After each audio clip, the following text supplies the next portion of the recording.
প্রিয় আমার প্রিয় শিক্ষার্থীরা, আজকে অনলাইন ক্লাসে সকলকে সুস্বাগত জানাচ্ছি। আজকে যে টপিক নিয়ে আলোচনা করব, এসএসসি লেভেল সাধারণ গণিত ত্রিকোণমিতি চ্যাপ্টার 9.2 এবং পর্বে 13 বা টাইপ 13 থাকছে খুবই গুরুত্বপূর্ণ অঙ্ক। তোমরা সকলেই জানো যে মোস্ট বা ইম্পর্টেন্ট যে অঙ্কগুলো সেগুলো কিন্তু মেন বইয়ের অঙ্ক করার পরে কিন্তু সৃজনশীল অঙ্ক আমরা হাত দিই। আর তখনই যদি আমরা সৃজনশীল অঙ্ক আমরা যাই, যে কোনো শিক্ষার্থী অবশ্যই 100% পারবে। দেখো, তদ্রূপ আজকের অঙ্ক শুরু করলাম 9.2 দিয়ে এবং পর্বে 13 থেকে শুরু আর কি। অঙ্কটা দেওয়া আছে cos 60 ডিগ্রি, cos 30 ডিগ্রি যোগ sin 60 ডিগ্রি ডট গুণ দেওয়া, কিন্তু মাঝখানে sin 30 হলে সমান cos 30, অর্থাৎ সমান চিহ্নের বামে যে মানগুলো আমরা বসাবো ত্রিকোণমিতিক অনুপাতের মান এবং ক্যালকুলেশন করব, ডাইনি এবং মান বসাবো, দুইটার মান সমান হলে আমরা বুঝবো আমাদের অঙ্ক ওকে আছে। মাঝখানে সমান চিহ্ন দেওয়ার অর্থ হচ্ছে এইটাকে বোঝানো হয়।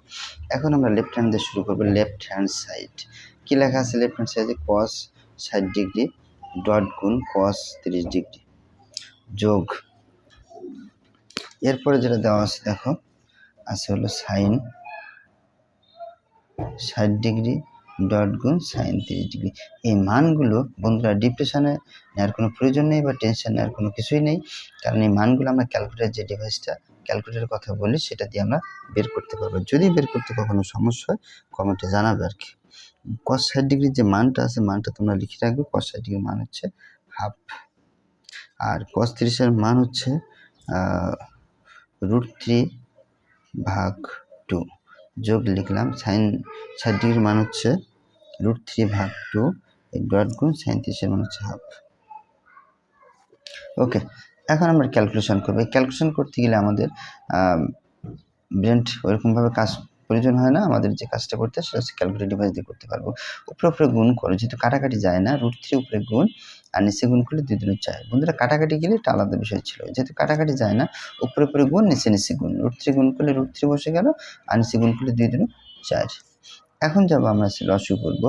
লসাগু হচ্ছে 4, যেহেতু মান একই সেহেতু উপরের মানটাই বলবে যোগ উপরের মানটা। এখন তোমরা বলতে পারবা √3 একবার কয়বার হয়? 2 বার, তাহলে 2√3 উপরে আর নিচে হচ্ছে 4, কাটাকাটি করলে 2 × 4। তার মানে কি পাবো বলো তো? √3/2। এটা কার মান পেয়েছি বন্ধুরা? এটা হচ্ছে বাম পক্ষের মান পেয়েছি। এখন ডান পক্ষের মান যদি আমরা এইভাবে লিখি এখানে, তাহলে আমাদের জন্য আরো সুবিধা হচ্ছে। দেখো cos 30 এর মান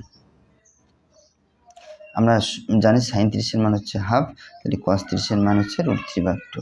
বন্ধুরা দেখো, বাম পক্ষ এবং ডান পক্ষের যে মান ছিল সে মান দুইটা কিন্তু আমাদের মিলছে আর কি। তাহলে এখন আমরা লিখতে পারি লেফট হ্যান্ড সাইড সমান সমান রাইট হ্যান্ড সাইড। ওকে, তাহলে এখন লিখবো আমরা লেফট হ্যান্ড সাইড সমান সমান রাইট হ্যান্ড সাইড। এখন যেহেতু এখানে প্রমাণ বা কোনো কিছু লেখাই ছিল না, যে আমি কিছুই লিখি নাই, তার মানে লেখো প্রমাণিত, তোমরা লিখে নাও প্রুভড, এটা প্রমাণ। চাইলে কোনো সমস্যা নেই, বাংলা লিখে নিতে পারো। আচ্ছা ওকে, এটা হচ্ছে আমাদের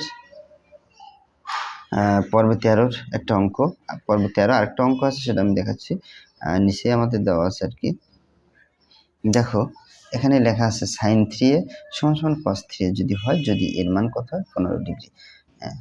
সলভ লিখলাম, দেওয়া আছে যে মানটা আগে লিখে নেবা, দেওয়া আছে এগুলো লিখলে লেখার মানটা ভালো হয়। কিন্তু সাধারণ গণিত বলে কথা, কিছু কিছু জায়গায় আমাদের শর্ট করতে হবে, কারণ নাহলে সময়ের সাথে আমরা কিন্তু ফিরে উঠবো না। দেওয়া আছে এর মান কত ডিগ্রি? 15 ডিগ্রি। এটা আমাদের দেওয়া আছে, এটা হচ্ছে বাম পক্ষ আর ডান পক্ষ। লেফট হ্যান্ড সাইড লিখলাম, দেখো sin 3a, এই সাইন লিখলাম, 3 লিখলাম, এর মান কত? 15 ডিগ্রি। এখন আমরা গুণ করব এই যে ক্যালকুলেটর ডিভাইস দিয়ে, 3×45 ডিগ্রি। sin 35 এর মান কত বন্ধুরা? 1/√2। এখন আমরা যেটা যাবো সেটা হচ্ছে রাইট হ্যান্ড সাইড। কি যাব? cos 3, cos লিখলাম, 3 লিখলাম, এর মান কত? 15 ডিগ্রি। তাহলে আমরা যদি লিখি cos কত? 3×45, cos 35 এর মান কত? 1/√2। দেখো বন্ধুরা, দুইটার মান কিন্তু সমান হয়েছে। তাহলে আমরা আগের মতো, আমরা যেহেতু দুইটা মান সমান, আমরা লিখতে পারবো লেফট হ্যান্ড সাইড সমান রাইট হ্যান্ড সাইড।